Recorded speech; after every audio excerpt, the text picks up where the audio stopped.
Does Genryusai Yamamoto deserve to be a part of Squad Zero? Having witnessed his contribution to the Soul Society, surely you must have asked this question. Let's establish that the criterion for joining Zero Squad is not necessarily power. Rather, it is those who have made significant contributions to Soul Society's history who will be chosen to join this divine division. So would the old man qualify as a guard for the Soul King? Let's find out.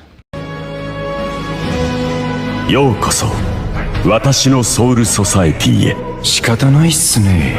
挽回、観音開き、紅姫改め。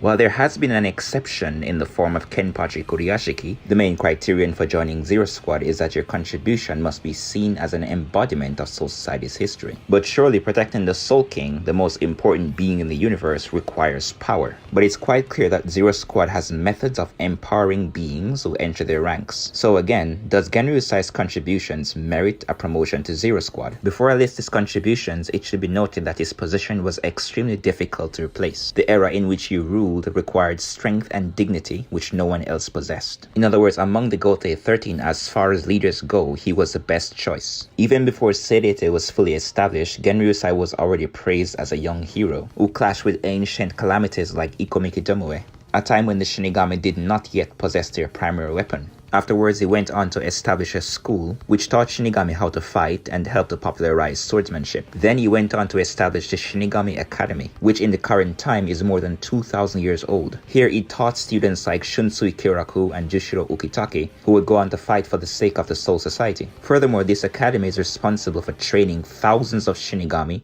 who will go on to join the Punishment Force, which establishes order in Soul Society, the Kido Division, which is responsible for magical assistance, or the 13 Court Guard Squads, which guards the Seirete and oversees the balance of souls across the universe, thereby preventing the universe from collapsing. And note that the role of the Shinigami was stipulated after the founding of the Gotei 13. And who founded this entire organization? That's right, Genryusai Yamamoto. His actions were so deeply rooted in the Soul Society's history that even Aizen, who thoroughly researched Soul Society's history, who knew Kenpachi's secret, had information on the Gotei 13 1,000 years ago, and even knew about the origins of the universe, saw Genryusai as the embodiment of Soul Society's history. In fact, Zero Squad members like Tenjiro Kirinji and Kiryu Hikifune were once under the leadership of Genryusai Yamamoto and more than likely came through the academy as well. Additionally, 1,000 years ago when Yuha's Light Empire invaded Soul Society with the intention of collapsing the universe, it was Genryusai and the Gotei 13 from 1,000 years ago who defeated them. To suppress the Quincy's, Genryusai gathered a murderous group of Shinigami, including the first Kenpachi Yachiru Unohana, the greatest criminal in Soul Society, and kept them in line with his own power. He might have failed to completely destroy Yuha Baha,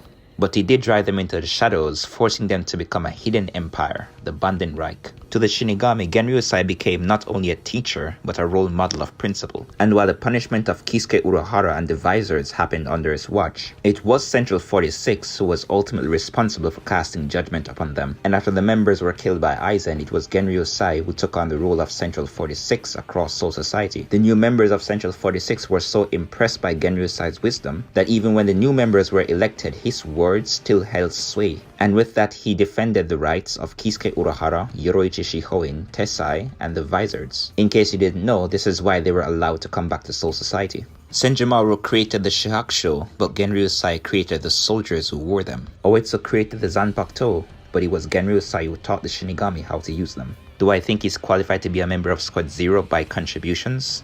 Absolutely. Cheers.